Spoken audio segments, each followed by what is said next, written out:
నిన్న డిసెంబర్ 9 సోనియా గాంధీ గారి జన్మదినోత్సవం అని చెప్పి కాంగ్రెస్ పార్టీ సంవత్సర కాలం అధికారంలోకి వచ్చి పూర్తయిన సందర్భంగా ఒక మహిళా నాయకురాలి నేతృత్వంలో నడుస్తున్న పార్టీ కాబట్టి ఒక తల్లిగా సోనియా గాంధీ గారికి దేశంలోని తల్లులందరి కష్టం తెలుసు కాబట్టి కాంగ్రెస్ పార్టీ ఇచ్చిన మాట మేరకు రాష్ట్రంలో ఉన్న 28,000 మా ఆశా ఆడబిడ్డలు ఎవరైతే ఉన్నారో, ఎవరైతే కరోనా లాంటి మహమ్మారి వచ్చినప్పుడు తమ ప్రాణాలకు లెక్కబెట్టకుండా, తమ ప్రాణాలను లెక్కబెట్టకుండా దేశ ప్రజలకు, రాష్ట్ర ప్రజలకు సేవలు అందించారో వారందరూ నిన్న శాంతియుతంగా, ప్రజాస్వామికంగా మీరిచ్చిన హామీని మీకు గుర్తు చేయడానికి మీరు 6 నెలల లోపలనే పూర్తి చేస్తామన్నారు, 18,000 జీతం ఇస్తామన్నారు, ఉద్యోగ భద్రత కల్పిస్తామన్నారు. మరి సంవత్సరం అయింది కదా, 6 నెలలని చెప్పి సంవత్సరం తర్వాత కూడా పూర్తి చేయరా అని అడగడానికి నిన్న వాళ్ళ ఉన్నతాధికారి ఉండే కోటిలోని కార్యాలయానికి వస్తే అక్కడ వాళ్ళ మీద జరిగిన జులుం, మరి తెలంగాణ తల్లులుగా వారు మన ఆడబిడ్డలుగా మన కోసం కష్టపడ్డ ఆడబిడ్డల మీద నిన్న ఈ ప్రభుత్వం జరిపిన దమనకాండ రాష్ట్రంలో చూసిన ప్రతి ఒక్కరి గుండె కదిలిపోయింది. ఆడబిడ్డలని కొట్టడం అంటే మామూలు కొట్టడం కాదు, ఈడ్చుకెళ్లడం నడి రోడ్డు మీద. మగ పోలీసు వాళ్ళు, అసలు నిజానికి పోలీసు వాళ్లలో మగ పోలీసు వాళ్ళకి హక్కు ఉండదు మహిళల దగ్గరికి రావడానికి. రావడమే కాకుండా ఇష్టం వచ్చినట్టు కొట్టడం, ఇష్టం వచ్చిన విధంగా భౌతికంగా దాడులు చేయడం, ఈడ్చి పారేయడం, వాళ్ళేదో వస్తువులు అన్నట్టుగా తీసి ఈడ్చి వ్యాన్లలో కుక్కడం ఇంకా దుర్మార్గం. ఒక దుశ్శాసన పర్వం కూడా నిన్న మనందరం కూడా చూసినాం. ఒక ఏసీపీ గారు, ఆయన ఈగో దెబ్బతిన్నదో ఏం దెబ్బతిన్నదో తెలియదు కానీ ఆయనతో పాటు కొంతమంది పోలీసులు నిజంగా దారుణాతి దారుణంగా ఒక ఆడబిడ్డ చీరలాగి ఆమెను భౌతికంగా ఆమె మీద దాడి చేసిన దృశ్యాన్ని రాష్ట్రం మొత్తం కూడా చూసింది. రేవంత్ రెడ్డి, ఇదేనా నీకు మహిళల పట్ల ఉన్న గౌరవం? హోంమంత్రిగా నువ్వే ఉన్నావు, నీ ఆధ్వర్యంలో ఉన్న పోలీసులు, నీ కింద పనిచేసే పోలీసులు ఈరోజు ఇంత దుర్మార్గంగా వ్యవహారం చేస్తా ఉంటే 24 గంటలైపోయింది, కనీసం ఆ పోలీసుల మీద యాక్షన్ తీసుకున్నావా? ఇప్పటివరకు ఇంతవరకు కనీసం చెల్లించినావా? కనీసం ఒక మాట మాట్లాడినావా నేను అడుగుతా ఉన్నా. అసలు సిగ్గుందా ఈ ప్రభుత్వానికి అని అడుగుతా ఉన్నా నేను. మీరిచ్చిన మాటనే కదా వాళ్ళు అడిగింది, వాళ్ళేమి గొంతమ్మ కోరిక కోరలేదు కదా. మీరే చెప్పినరు, కేసీఆర్ గారు 1,700 నుంచి 9,700కు పెంచిండు, మీకు సరిపోదు, మేము 18,000 చేస్తామని చెప్పిందే మీరు. ఉద్యోగ భద్రత కల్పిస్తామని చెప్పిందే మీరు.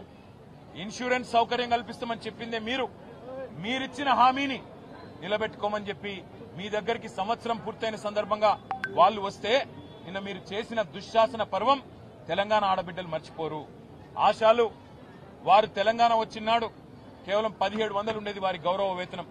కానీ కేసీఆర్ గారి నాయకత్వంలో 9.5 సంవత్సరాల్లో 3 సార్లు వాళ్ళ జీతాలు పెంచినాం. 1,700 నుంచి 9,700 దాకా తీసుకొని పోయినాం. సెల్ ఫోన్ అలవెన్స్ కూడా కలుపుకుంటే ఇంకో 250 రూపాయలు, మొత్తం 10,000 రూపాయల కాడికి కేసీఆర్ గారి ప్రభుత్వంలో తీసుకొని పోయినాం. మిమ్మల్ని అడిగిస్తున్నది ఏమి ఈరోజు? కేవలం ఇచ్చిన మాట నిలబెట్టుకోమని. ఆ పాపానికి ఈరోజు రహీం బి అనే మహిళను, ఇప్పటికి కూడా ఆమె అడ్మిటెడ్ ఉంది, మా సంతోషాను తనను కూడా ఇష్టం వచ్చిన చోట కొట్టడం, వీళ్ళిద్దరినే కాదు వందలాది మంది ఆడబిడ్డల్ని ఈడ్చుకొని గుంజి పారేసి వారి మీద భౌతికంగా దాడి చేసి అత్యంత హేయంగా, అత్యంత దుర్మార్గంగా, అత్యంత కిరాతకంగా ఈ రాష్ట్ర పోలీసులు ప్రవర్తించిన విధానం ఏదైతే ఉందో దీన్ని వదిలిపెట్టాం. ఖచ్చితంగా నిన్న జరిగిన దమనకాండకు మొత్తం ఆధారాలున్నాయి, వీడియో ఆధారాలు, ఫోటోలు అన్ని ఉన్నాయి. ఇక్కడ ఉన్న మహిళా కమిషన్ పోతాం, ఇక్కడ ఉండే హ్యూమన్ రైట్స్ కమిషన్ కి పోతాం, అవసరమైతే జాతీయ మానవ హక్కుల కమిషన్ కి పోతాం, జాతీయ మహిళా కమిషన్ కాడికి కూడా పోతాం. ఇచ్చిన మాట నిలబెట్టుకోమని ప్రజాస్వామ్యంలో అడిగే హక్కు తప్పకుండా వాళ్ళకున్నది. వాళ్ళు అడిగిందేమి గొంతమ్మ కోరిక కానే కాదు. ఇప్పటికైనా ముఖ్యమంత్రి స్పందించాలే. 16వ తారీఖు అసెంబ్లీ ప్రారంభం కాబోతా ఉంది తిరిగి. ఈ లోపల స్పందించి వారికి న్యాయం చేయి, లేకపోతే అసెంబ్లీలో కూడా నిన్ను వదిలిపెట్టాం. అసెంబ్లీలో కూడా తప్పకుండా ఆడబిడ్డలకు ఇప్పుడే నేను మాటిచ్చిన కేసీఆర్ గారు ఏ రకంగానైతే మాకు మొన్న దిశానిర్దేశం చేశారో ఆశా ఆడబిడ్డల కోసమే కాదు ఇతర చిరుద్యోగులకు కూడా అండగా నిలబడండి అని చెప్పారు. అదే ఆలోచనకు అనుగుణంగా 16వ తారీఖు నుంచి ప్రారంభమయ్యే అసెంబ్లీలో కూడా ప్రభుత్వాన్ని నిలదీస్తాం. మరొక వైపు మానవ హక్కుల సంఘం అదేవిధంగా మహిళా కమిషన్ కూడా తప్పకుండా కలుస్తాం. దెబ్బలు తిన్న ఆడపిల్లలకు మేము చెప్పొచ్చాం.